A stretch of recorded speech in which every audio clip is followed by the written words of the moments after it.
There's a moment that a lot of people describe the same way. You get the calendar invite, no agenda, no context, just a meeting request from HR and your manager.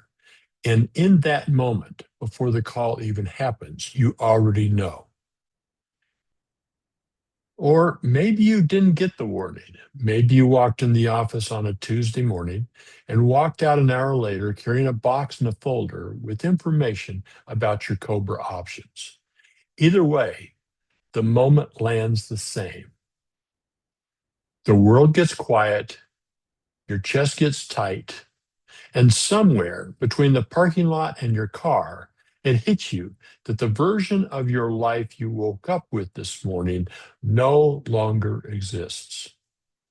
I want to talk to you about that moment today, and more importantly, everything that comes after it.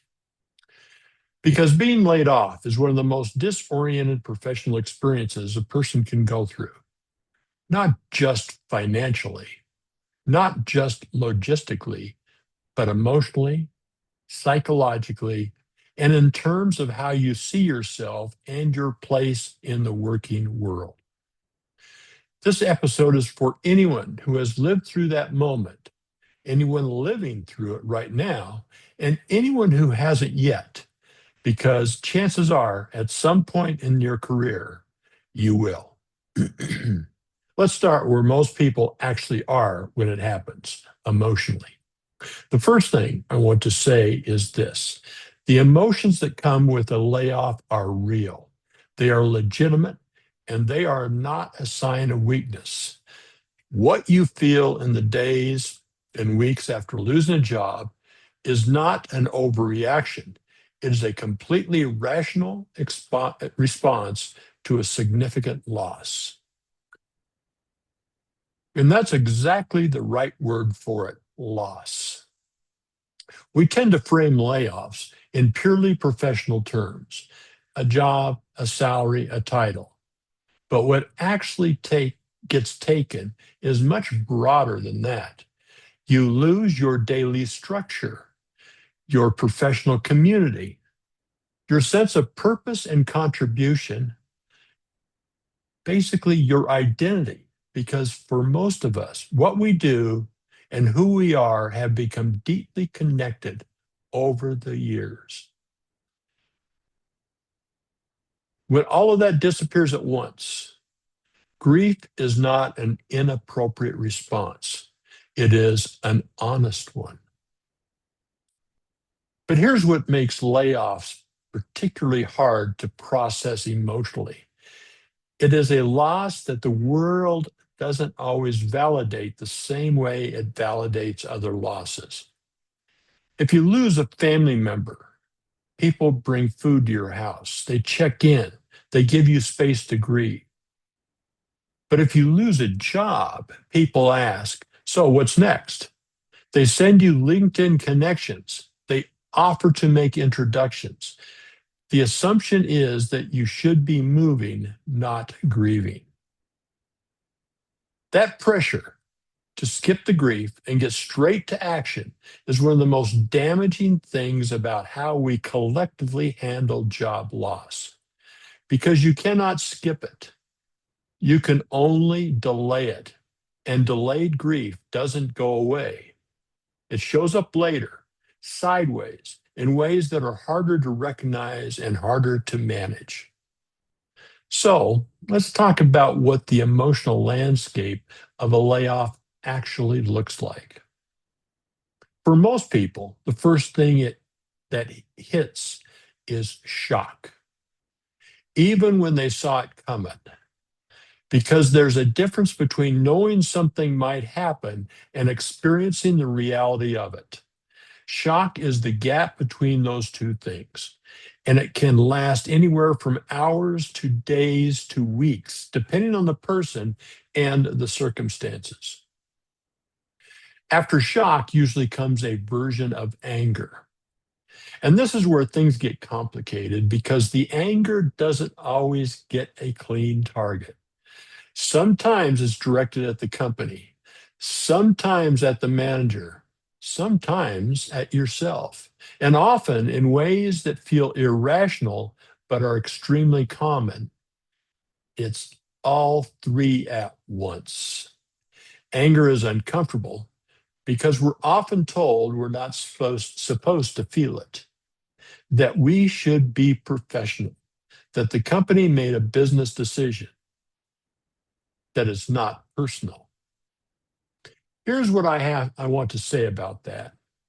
And it may not have been personal on their end, but it is personal on yours. And you are allowed to feel that. What matters isn't whether the anger is fair, it's whether you can recognize it for what it is without letting it drive your decisions while you're in the middle of it. Then there's the grief I mentioned earlier, the missing of the daily rhythm, the colleagues, the sense of purpose, the version of the week that used to feel ordinary, that you probably didn't even appreciate until it was gone. That grief is real and it deserves time. And then, often intertwined with all of it, comes fear. The financial fear is obvious, but there's also a subtler fear, the fear of what this means about you, the fear that you've been found out somehow, that maybe you weren't as good as you thought you were, that maybe this is beginning the beginning of something you won't be able to recover from. That fear, the fear about identity, about value, about trajectory, is often the most corrosive because it doesn't announce itself. It just settles in. And if you don't recognize it, it can quietly shape every decision you make for months. So, what do we do with all this? The first thing is to give you permission to feel it without judgment. Not forever, not without boundaries, but the idea that you can or should move through a layoff emotionally unaffected is not realistic, and the pretending is exhausting. The second thing is to be honest about where you are with yourself and with at least one or two people in your life, not on LinkedIn, not at a networking event, with the people who actually know you. Because isolation makes makes all of this worse. And the story that we're supposed to just figure out quietly and come back with a great outcome to announce, that story is lonely and it's not true. The emotional impact of a layoff is real and it's immediate, but the psychological impact, the effect on how you think, how you perceive yourself, and how you engage with the world, that tends to develop over time, often without you noticing it happening. And this is what I want to spend some time on because it's the piece that gets talked about the least. Let me start with identity. Most professionals, especially those with significant experience, have built a version of themselves that is closely tied to their career. And I don't mean that as a criticism. It's just how it works. When you spend 20 or 30 years in a field, in companies, in roles, that work becomes part of the architecture of who you are. When the job disappears, a piece of that architecture comes with it. And what's left is a question, often an uncomfortable one that most people don't know how to answer. And when it doesn't have a professional context attached, when it when it doesn't, and often when it doesn't have a professional context attached, that question is, who am I? That question, especially for experienced professionals, can be deeply unsettling because the honest answer is you've probably never had to sit with it for very long. Your role always gave you a ready answer, and now it doesn't. This is not a crisis, but it can feel like one. And it requires something that most of us haven't practiced: separating who you are from what you do, not permanently, not as a permanent state, but as a necessary piece of work that a layoff, uncomfortable as it is, sometimes forces onto the table. The second psychological shift I want to talk about is confidence. Specifically, how quietly and quickly a layoff can erode your confidence. Confidence is in a professional context is largely built through repetition, validation, and success. You do the work gets well received, you get promoted or recognized or trusted with more responsibility.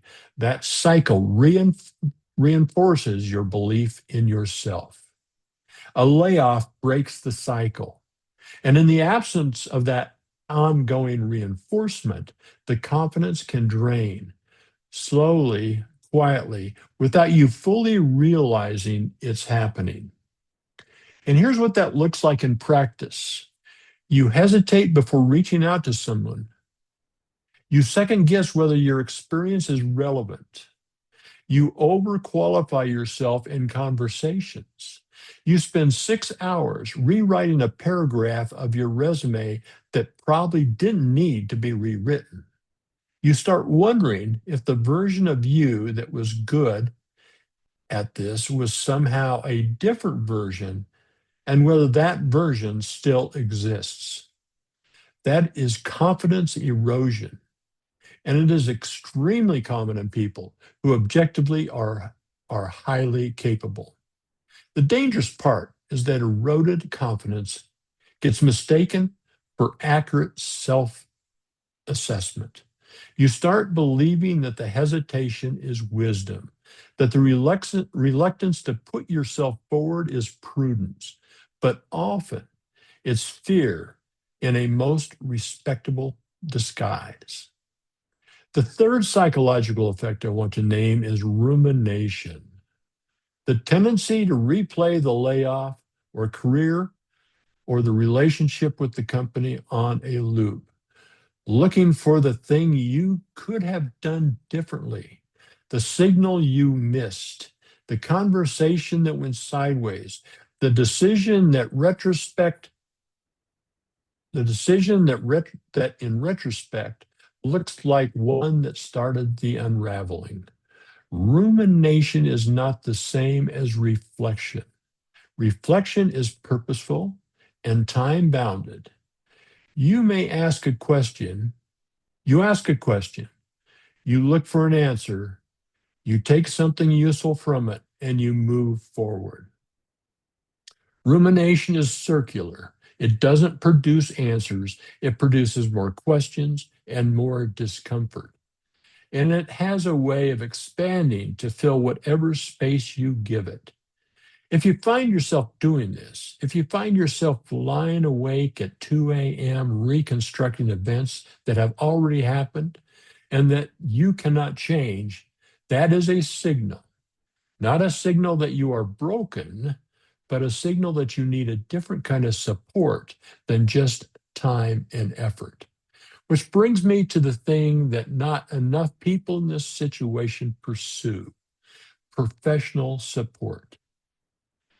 Therapy, counseling, a trusted coach, a peer group that has been through it. These are not signs that you couldn't handle it on your own. They are signs that you understand that what you're navigating is genuinely hard and that you have the self awareness to seek support rather than just white knuckle through it.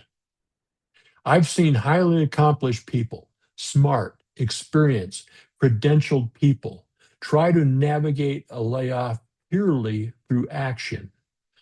More applications, more networking, more grinding.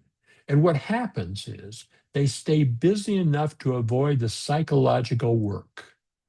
And then when they land the new role, they bring all of that unprocessed stuff with them. and it shows up in how they relate to their new organization, in how quickly they become anxious about job security, and in how hard it is to trust a new employer. You cannot outrun the psychological impact of a significant professional loss. You can only work through it. Now, let's talk about what a layoff actually does to your professional life, not just to your job status, but to your position, your narrative, and your trajectory. Because there are a few things that happen professionally after a layoff, if you're not careful, that can damage more than the layoff itself. The first is the gap, not just the time gap between jobs, but the story you tell about it, to tell yourself and to others. A gap on a resume used to carry a stigma that was almost impossible to shake. That's less true now than it used to be. The labor market disruptions of the last decade, layoffs, restructuring, the pandemic, the ongoing volatility in tech and financial services, have normalized career gaps in a way that wasn't true a generation ago. But here's what I've noticed: the gap isn't the problem. The problem is the shame that gets attached to it. And shame changes how you talk about it. You start hedging, over explaining, apologizing for time that doesn't actually require an apology. When you carry that shame into an interview or a networking conversation, the other person can feel it. Not necessarily the specifics, but the energy around the subject. And that energy does more damage than the gap itself. The work here is to build an honest, clear, unsentimental account of what happened and what you did during the time away. Not a spin, not a performance, just a clean narrative that positions you as someone who navigated something hard and came through it with clarity about what comes next. The second professional impact I want to talk about is drift, specifically the temptation to just take whatever comes, to apply broadly, to say yes to things that don't fit, to prioritize activity over alignment. That temptation is completely understandable, especially when there's financial pressure, especially when the uncertainty has been going on for a while. The desire to just resolve the situation, to have an answer to what are we doing now, can override the kind of discernment that actually serves your career in the long run. But here's what I've seen happen when people take that route. They land somewhere they shouldn't be. And within 18 months, they're back in the same place, except now with even less confidence, less patience, and a narrative that's harder to tell. The goal of a job search is not activity, it is alignment. And alignment requires, at minimum, that you know what you actually want before you start aggressively pursuing it. That clarity before search sequence is not a luxury, it is a foundation. And it is worth investing real time in, even when the pressure to just start applying is intense. The third professional impact is network neglect. Most people only activate their network when they need something. And most people feel a particular kind of discomfort about reaching out to their network when they need a job. So what happens is they wait. They don't reach out until they feel ready, which often means they don't reach out at all, or they do it when they've been unemployed for 6 months and the urgency is obvious. which makes the conversation feel transactional in a way that wouldn't have existed if they'd reached out earlier. Here's what I want to say about networking from a position of layoff. Most people in your professional network are not going to judge you. Most of them have been through something similar or know someone who has. The story that re- that the story that reaching out makes you look weak or desperate, that story is largely in your head, and it is costing you conversations that could change everything. The fourth thing I want to that I want to be direct about is this one, is the tendency to stop investing in yourself while you're in transition. The reading, the learning, the staying current on what's happening in your field, that tends to go quiet when the job goes away. Partly because it feels like those things are tied to the job and the job is gone. Partly because the headspace is taken up by everything we've already talked about.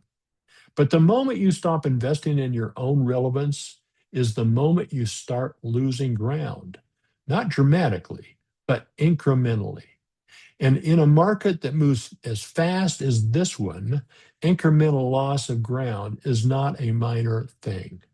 Stay current, keep the learning going, not as a performance, not so you can say you did it, but because it is the most direct path back to confidence and because relevance is something you can store. It requires ongoing attention. I spent most of this episode talking about the weight of a layoff, the emotional, the psychological, the professional dimensions of what it takes out of you. Now I want to talk about forward, not in a motivational way. That's not what this show is, but in a practical, honest way. The first thing I want to say is that forward doesn't always look like speed. Sometimes forward looks like stillness, getting quiet enough to actually hear what you want instead of just what the situation demands from you. In the immediate aftermath of a layoff, the instinct is to move fast, to have something to show, to get back to a piece where you can answer, what do you do without without the conversation getting complicated? But speed without direction is just exhausting motion. And if you skip the work of figuring out what you actually want, what kind of role, what kind of organization, what kind of problem you want to be solving, you will make decisions from urgency instead of from clarity. And urgency is a bad decision maker.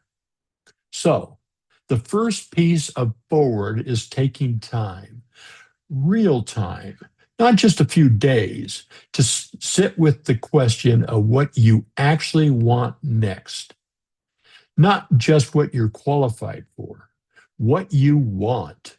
Those are different questions, and they deserve different answers. The second piece of forward is rebuilding structure. One of the most disorienting things about being unemployed is the loss of the rhythm that used to organize your day. Without that rhythm, time expands and contracts in uncomfortable ways. The days feel long and strangely unproductive at the same time. The fix is not to recreate your old work schedule. It's to build a new structure that serves you in this moment. Time for job search activity, time for learning, time for exercise and health, time for people in your life, time for the psychological work we talked about earlier. Structure is not a luxury in this period. It is a survival tool, and the structure you build should serve your full life, not just your employment status. The third piece of forward is being honest about what this experience is telling you. Not every layoff is a disruption. Some are a redirect. Some carry information about the kind of organization you thrive in, about the kind of work that actually energizes you, about the things you've been tolerating in your career that you don't have anymore. The people who come through a layoff in the strongest position are often the ones who use the time to get honest about things they've been avoiding, about misalignment they've been managing, about direction they'd always been curious about, but never had the permission to pursue. That kind of honesty doesn't always lead somewhere dramatic. Sometimes it confirms that you want exactly the kind of role you had, just in a better environment. That's valuable information. But sometimes it opens something up that changes the direction of the next chapter entirely. You won't know which it is if you don't stop long enough to ask. The fourth piece of forward is patience. And I want to be specific about what I mean by that because patience in this context isn't passive. Patience, patience means you understand that the right next thing takes time and that the job you land because you held out for alignment will serve you better than the job you took because you couldn't tolerate more uncertainty. Active patience means you're still working, still reaching out, still refining, still showing up. But you're not measuring success by how fast you resolve the situation. You're measuring it by how well you're moving forward towards something that actually fits. It's a harder standard to hold, but it's the right one. I want to close with something I don't say lightly because I've lived a version of what I've been talking about today. A significant period of my career wasn't a straight line. There were gaps, there were transitions. There were periods where the answer to what are you doing now was more complicated than anyone around me seemed comfortable with. I know what it feels like to carry that, to move through the professional world with a narrative that feels incomplete to you, even when it looks fine from the outside. What I've come to understand, and what this show is built on, is that those periods are not aberrations in a career. They are part of it. The way a tree's rings include both the years of drought and the years of growth, both are part of the record. Both shaped what came next. A layoff is not the end of your relevance. It is not evidence that the market has passed you by. It is not the verdict on your career. It is an event, a hard one, granted, one that deserves more honesty and more support than we typically give it. But it is not the last chapter, not unless you decide it is. How you move through it, how you tend to yourself emotionally, how you do the psychological work, how you make deliberate decisions about what comes next. That is where the real story is. Not in the event itself, but in your response to it. If you're in it right now, in the middle of it, in the uncertainty, in the grief, in the fear, I want you to know that what you're feeling is normal, it's legitimate, and it doesn't say anything permanent about who you are or what you are capable of. Take care of yourself. Do the work we've talked about in this session. Be honest about where you are and don't let anyone, including yourself, rush you past the process in the name of appearances. Your next chapter is still being written. That's the show for today. Thank you for your time. And if you know somebody who's transitioning through a layoff or facing a potential layoff, please share this with them.